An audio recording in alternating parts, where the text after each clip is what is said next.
To Stock Buzz, and today we're going to put the spotlight on Biocon. As always, we've got a stocks editor, Nikunj Dalmia, joining us in the studio. Biocon is a stock that could soon be the flavor of the street, Nikunj? It is already the flavor of the street, Sandeep. Pharma stocks are getting whacked today. Look at Lupin, look at Sun Pharma, but Biocon is holding on. It is not trading at the highest point of the day, but it touched a new 52-week high today. The stock has trended up very nicely and very smartly after they came out with Q1 set of numbers. The fact that insulin business has turned around is known to the market. So what is really generating a lot of upside momentum? Well, there are a couple of factors which are important or which could differentiate Biocon in this quarter, and that's what some of the smart guys on the street are betting on.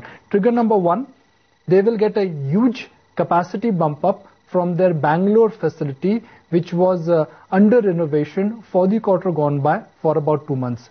B, Biocon follows a very conservative forex policy, and at the beginning of the year they always tend to really hedge their total receivables. So the upside for rupee for Biocon will only kickstart in the second half of this year.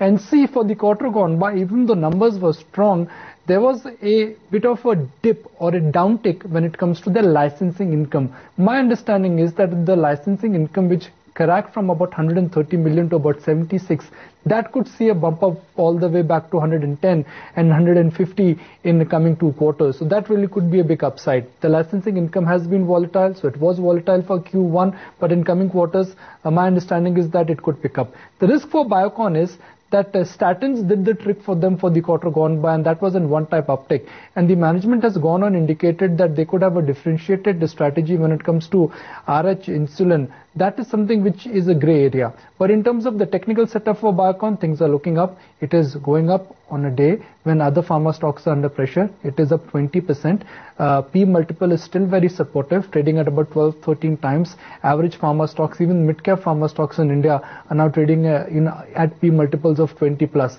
So the valuation upside with the rupee upside and the fact that licensing income could make a comeback, there are triggers for Biocon in the short term. And I always like to respect stock which is at a new 52-week high, and today Biocon has touched a new 52-week high.